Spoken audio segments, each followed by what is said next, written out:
Bonjour peuple de Dieu, bienvenue à tous les bien-aimés qui sont en train de nous suivre en ce moment. Je suis votre serviteur, le pasteur évangéliste Ngodi. Nous poursuivons notre étude sur le grand thème qui concerne notre destinée. La destinée de notre âme dépend-elle de Dieu? Et nous sommes en train de répondre à la question qui s'adresse à chacun d'entre nous. Sais-tu que ton âme rencontrera son Créateur? Nous nous sommes arrêtés sur Hébreux 9,27 qui dit « Il est réservé aux hommes de mourir une fois, après quoi vient le jugement. » Et nous sommes en train de vous encourager, vous supplier à accepter le Seigneur Jésus,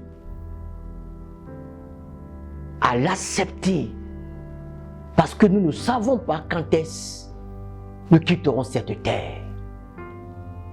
Et nous avons dit que notre passage de base de Amos 4,12, où le Seigneur dit « Prépare-toi à la rencontre de ton Dieu », est un message qui s'adresse à tous les hommes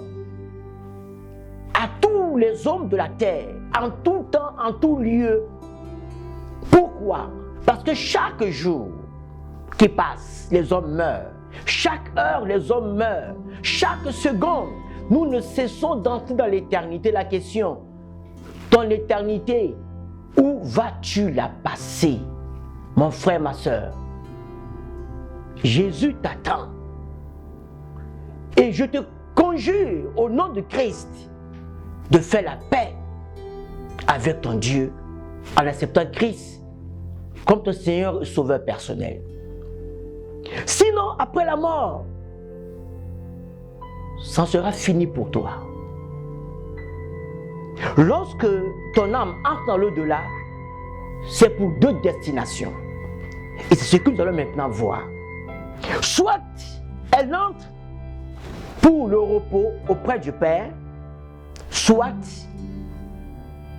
pour que ton âme soit dans un tourment éternel, loin de ton Créateur. Sur la croix, Jésus était entre deux malfaiteurs. Et l'un d'eux avait la conscience tellement tourmentée, troublée, à cause du mal qu'il avait fait. Et il dit, dans Luc 23, verset 41, il va dire sur ça à Jésus. Il dit, et là il était en train de parler à son ami, le malfaiteur, parce qu'ils étaient deux malfaiteurs, l'un à gauche, l'un à droite. Donc Jésus était au milieu. Il dit, pour nous qui sommes justement, car nous recevons ce que méritent les actes que nous avons commis. Il dit que pour eux, ils sont à la croix, c'est juste parce qu'ils méritent les conséquences des actes qu'ils ont commis. Ils sont des malfaiteurs, des hommes qui ont fait du mal. Et voilà pourquoi ils ont été cloués. Ce malfaiteur criminel était persuadé que des gens comme lui ne pouvaient pas aller au ciel, au paradis et voir la face de ce Dieu qui est juste. Il était convaincu de cela. Il était conscient que par nature, il est un enfant de colère. Un enfant de colère selon Éphésiens 2,3. Nous sommes tous des enfants de colère à cause de notre iniquité, notre nature pécheresse. Et donc, privés du paradis et de la gloire de Dieu.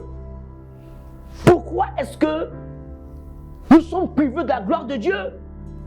Parce que Dieu est lumière et il n'y a en lui aucune ténèbre selon 1 Jean 1,5. Dieu est lumière, il n'y a en lui aucune ténèbre. Dieu ne peut supporter la vue du péché. Et voilà pourquoi Dieu ne peut supporter qu'un homme pécheur entre dans sa présence. Au seuil de la mort, ce criminel a pris le chemin de la repentance et s'est tourné vers Jésus. Il s'est tourné vers Jésus, pourquoi? Parce que la Bible dit dans 1 Timothée 2,5 que c'est le médiateur entre Dieu et les hommes. Jésus est le médiateur entre Dieu et les hommes. Que personne ne vous trompe. Il n'y a aucun médiateur entre Dieu et les hommes en dehors de Jésus. Plusieurs religions vous parlent de d'autres médiateurs. Mais moi, je ne voudrais pas entrer dans cette polémique. J'aimerais simplement vous faire savoir qu'il y a un seul médiateur entre Dieu et les hommes. Et ce médiateur, c'est Jésus-Christ de Nazareth. C'est le seul. Pourquoi? Parce que c'est le seul qui a porté le péché de l'humanité. C'est le seul qui a souffert à la croix. Lui, Dieu juste, il s'est fait humain. Il a pris la forme humaine. Il a accepté se réconcilier avec l'être humain qui était égaré. Parce que le premier Adam a péché. Et à cause du péché du premier Adam, l'homme a été égaré loin de Dieu. Le deuxième Adam est venu sous la forme du Fils Jésus-Christ, afin de réconcilier l'homme égaré loin de Dieu avec le Créateur. Et voilà pourquoi la Bible dit qu'il est le seul médiateur. Et c'est pourquoi il dira que je suis le chemin, la vérité et la vie. Nul ne vient au Père que par moi. C'est le seul. C'est le seul. Et ce brigand avait compris. Alors, j'aimerais te poser une question, mon frère, ma soeur. Si la mort frappe à ta porte maintenant, qui sera ton médiateur devant le Père? Qui sera ton médiateur? Pour tous ceux qui ont accepté Christ comme Seigneur et Sauveur et qui marchent dans la sanctification, ils sont rassurés que si jamais la mort frappe leur porte maintenant, leur âme ira pour le repos éternel. Et même si Satan voudrait les accuser, ils ont un médiateur qui est là, Jésus-Christ. C'est le médiateur qui pourrait les défendre auprès du Père. Mais toi, qui sera ton avocat? Qui sera ton avocat dans l'au-delà, mon frère, ma soeur? Jésus s'est donné lui-même à rançon pour tous. Il s'est donné lui-même à rançon pour tous, selon 1 Timothée 2, le verset 6. Il s'est donné lui-même à rançon pour tous, y compris toi, mon frère, toi, ma soeur, toi, jeune, toi, enfant, toi qui m'écoutes. Jésus s'est donné en rançon pour toi. Autrement dit, il a pris ta place. Ça me rappelle l'histoire de ce jeune homme qui était un grand brigand. Un jeune homme, un malfaiteur, il fait du mal. Et un jour, il a assassiné quelqu'un. Et on le cherchait dans toute la ville, il a couru, il est rentré à la maison. Son grand frère, un monsieur, tout calme, posé, lui pose la question, il dit, mais Cadet, qu'est-ce que tu as encore fait? Tout tremblant, il va avouer la vérité à son grand frère. Le grand frère va lui dire, déshabille-toi. Donne-moi tes habits. Le grand frère a pris les habits de son cadet, il l'a porté. Et quand, après investigation, la police est arrivée, cette même nuit dans la maison, on a posé la question, le grand frère s'est livré à la place de son petit frère. Ce grand frère, un homme juste, il a accepté se donner à la place de son petit frère parce qu'il s'est dit, c'est mon cadet, il est encore jeune, il a toute la vie. Moi, je suis son aîné. J'ai déjà passé une partie de ma vie. Même si je suis condamné à mort à perpétuité, au moins, mon cadet a la vie sauve. L'histoire de ce grand frère, de ce cadet, c'est l'histoire de Jésus-Christ et toi. Christ a vu que tu étais condamné. Là, si tu mourais là maintenant, c'est l'enfer. Parce que, à cause du péché adamique, l'homme est perdu pour l'éternité. L'homme est dans l'égarement total. Mais Dieu, par amour, il a regardé, il s'est dit non. Mais c'est ma créature. C'est moi qui ai créé l'homme. C'est mon souffle qui habite à l'homme. Je ne voudrais pas que l'homme soit égaré loin de moi pour l'éternité. Et alors par amour, il a décidé de prendre la forme du Fils. Il est descendu afin de te réconcilier avec lui-même, le Dieu créateur. Et voilà pourquoi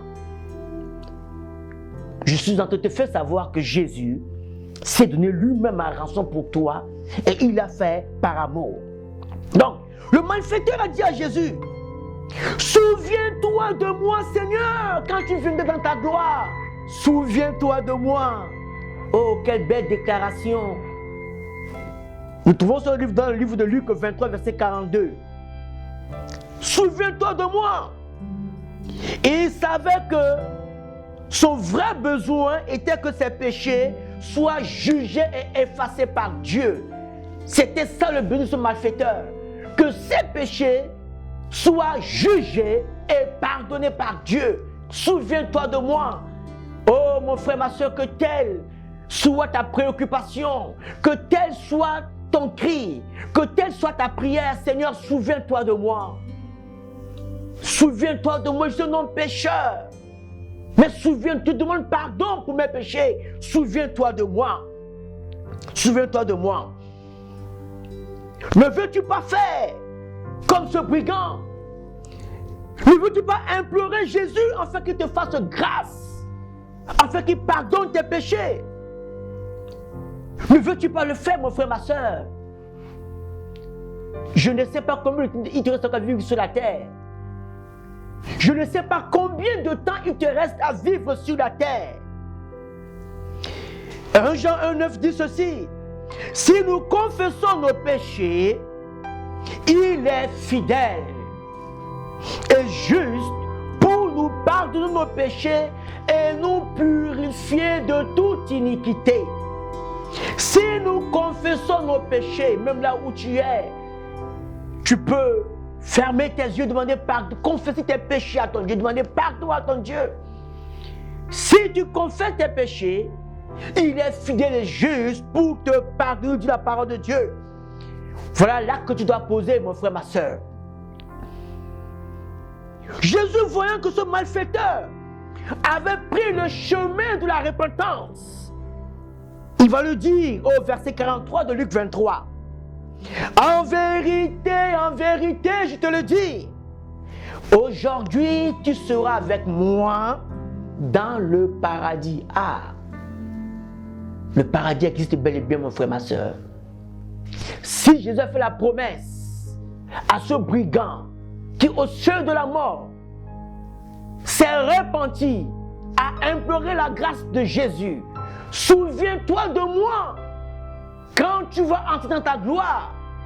Jésus va lui dire, en vérité, autrement dit, ce que je suis en train de dire, c'est certain.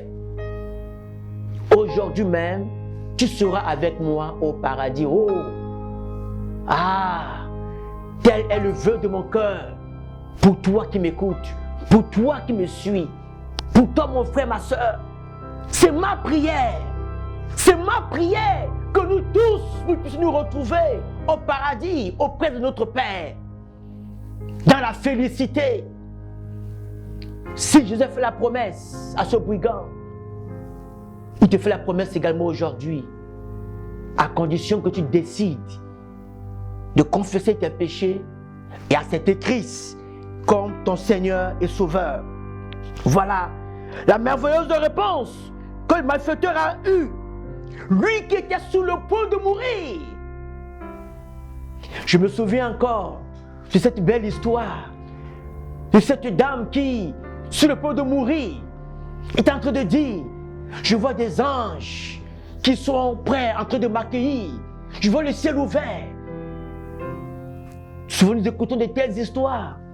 Mais enfin, les médecins pensent que ces malades qui sont au stade terminal sont en train de délirer. Mais cher médecin, quand tu écoutes de telles paroles, ces personnes ne délirent au point. Ils sont en train de te dire réellement, c'est un message qu'ils sont en train de transmettre à toi, toi médecin, toi infirmier, toi sage-femme. C'est un message que ces malades sont en train de transmettre pour te dire, Moi, je sors d'entrer dans l'éternité pour le repos auprès de mon Père. Mais toi, qui assistes à mon départ, prépare-toi à la rencontre de ton Dieu. Prépare-toi à la rencontre de ton Dieu. Cet homme avait l'assurance de son salut. Et j'aimerais t'encourager, toi qui m'écoutes, mon frère, ma soeur, fais comme a fait ce brigand qui a confessé ses péchés et qui a imploré Jésus, souviens-toi de moi. Aujourd'hui même, c'est Jésus qui est en train de te parler. Il te parle, il t'interpelle. Et il te fait la promesse, si tu l'acceptes, en confessant simplement tes péchés, en l'invitant, il te promet qu'il te réserve une place au ciel. Et si jamais